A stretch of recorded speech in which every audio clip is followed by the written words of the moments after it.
حال ہی میں آپ کے چینل پر ہاسٹل کا ایک واقعہ سنا تو میں بھی اپنے ساتھ ہوا ہاسٹل ہی کا ایک واقعہ لکھ رہا ہوں۔ میرا نام عمیر علی ہے، میرا تعلق سرگودا سے ہے۔ یہ وہ وقت تھا کہ میں اپنی اسٹڈیز کے لیے سرگودا سے لاہور آیا تو ہاسٹل میں شفٹ ہو گیا۔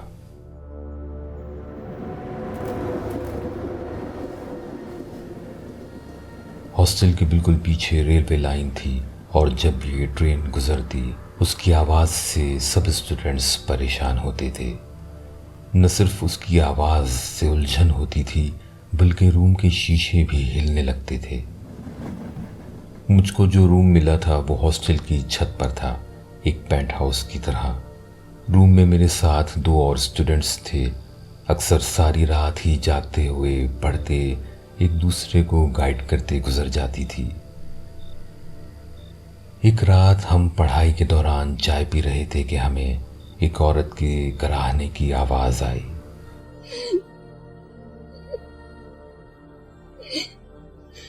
آواز ہم تینوں نے سنی لیکن اگنور کر دیا۔ اب یہ ایک روٹین بن گیا کہ ہر ایک دن چھوڑ کر ہمیں ایک عورت کے کراہنے، اس کی سسکیوں کی آواز آتی۔ کبھی یہ آواز ہم تینوں کو آتی، کبھی کسی ایک کو۔ ایک اور عجیب بات یہ ہوتی تھی کہ جب ہم یونیورسٹی سے اپنے روم میں آتے تو روم کی چیزیں پھیلی ہوئی ہوتی تھیں۔ کبھی بلی کی غلاظت روم میں موجود ہوتی، کبھی بیڈ شیٹ پر خون کے قطرے ہوتے۔ مجھے ان چیزوں سے ڈر تو نہیں لگتا تھا لیکن مجھے یہ سب سمجھ بھی نہیں آ رہا تھا۔ لیکن میرے دونوں روم میٹس بہت ڈر گئے تھے اور اس عورت کی آواز کے خوف سے ان کو نیند بھی نہیں آتی تھی۔ آخر کار ان دونوں کو جیسے ہی روم بدلنے کا موقع ملا وہ دونوں گراؤنڈ فلور پر روم میں شفٹ ہو گئے۔ ایک تو اس روم میں تیسرے شخص کی گنجائش نہیں تھی اور پھر مجھے ایسا کوئی ڈر بھی نہیں تھا کہ میں روم چینج کرنے کے لیے کوشش کروں، اور میری یہ لاپرواہی شاید میری زندگی کا سب سے بڑا خوف بن کر میرے سامنے آئی۔ اس کے بعد جو کچھ میرے ساتھ ہوا اس کو میں آج تک نہیں بھول پایا ہوں۔ عورت کی آوازیں تو رات میں آتی ہی تھیں اور مجھے ان کی کوئی پرواہ نہیں تھی۔ ابھی روم میٹس کو شفٹ ہوئے 2 ہی دن ہوئے تھے کہ رات میں کسی وجہ سے میری آنکھ کھلی۔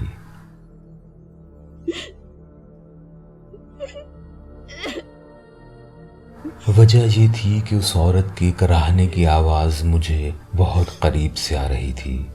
ایسا لگتا تھا کہ سسکیوں کی آوازیں روم میں ہی سے آ رہی ہیں۔ یہ پہلی بار تھا زندگی میں جب مجھے خوف محسوس ہوا کیونکہ آواز بہت واضح تھی۔ میں نے ہمت کر کے روم میں غور سے دیکھا۔ مجھے روم کے دوسرے کونے میں ایک عورت زمین پر سمٹی بیٹھی نظر آئی۔ میں تب بھی اس بات پر یقین نہیں کرنا چاہتا تھا، اس لیے میں نے بنک بیڈ سے اتر کر لائٹ آن کی، یہ سوچ کر کہ شاید وہ کوئی بیگ ہے، لیکن لائٹ آن کرنے پر وہاں کچھ بھی موجود نہیں تھا۔ یہ میرا وہم نہیں تھا، وہاں کوئی چیز میں نے دیکھی تھی اور اس چیز کو میں اپنے خیال میں بیگ سمجھ رہا تھا، لیکن وہ جگہ بالکل خالی تھی اور سسکیوں کی آوازیں بھی رک چکی تھیں۔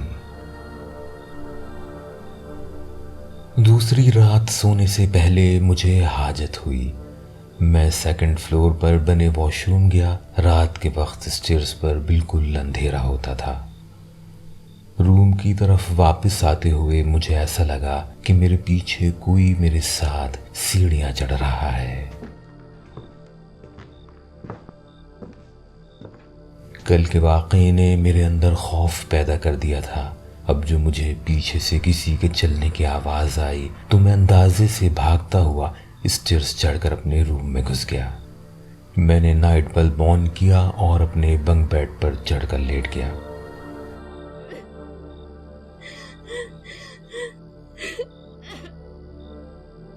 ابھی میری آنکھ بھی نہیں لگی تھی کہ مجھے پھر کراہنے اور سسکیوں کی آوازیں آنے لگی۔ آج بھی آواز بہت قریب سے آ رہی تھی۔ میرا دھیان فوراً روم کے اسی کارنر کی طرف گیا جہاں کل میں نے ایک عورت کو بیٹھے دیکھا تھا۔ آج وہاں کچھ نہیں تھا، لیکن آواز بہت قریب سے آ رہی تھی۔ میں لائٹ آن کرنے کے لیے بنک بیڈ سے نیچے اترا تو اترتے ہوئے میرا پیر کسی اور کے پیر سے ٹکرایا۔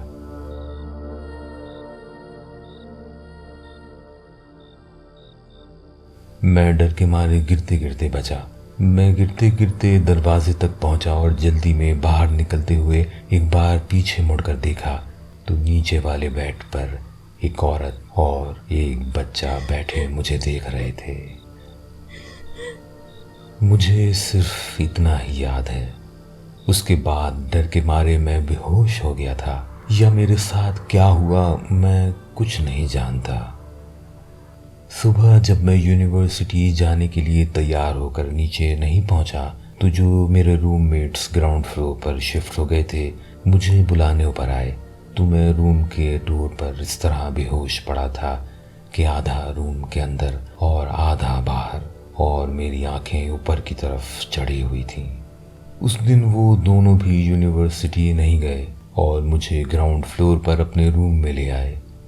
شام کو عباسی صاحب جو وارڈن تھے مجھ سے ملنے آئے اور انہوں نے مجھ سے تفصیل پوچھی، پھر کہا کہ بیٹا مجھے تمہاری بات پر یقین ہے کیونکہ تم پہلے شخص نہیں ہو جس نے ان اثرات کو ہاسٹل میں دیکھا ہے۔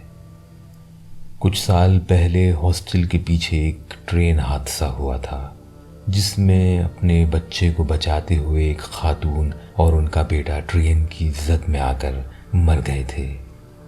تب سے ہاسٹل کی پچھلی طرف اور ہاسٹل کی چھت پر ایک عورت اپنے بچے کے ساتھ نظر آتی ہے۔ نہ جانے خدا کی ایسی کتنی مخلوق ہمارے آس پاس ہیں اور ہم ان کی حقیقت نہیں جانتے۔ اس لیے خدا پر بھروسہ رکھو اور ایسی چیزوں کو اپنے اوپر حاوی مت ہونے دو۔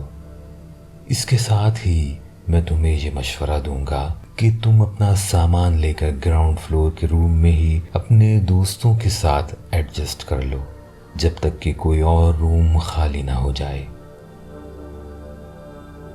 اس کے بعد ہاسٹل کا پینٹ ہاؤس ہمیشہ کے لیے بند کر دیا گیا۔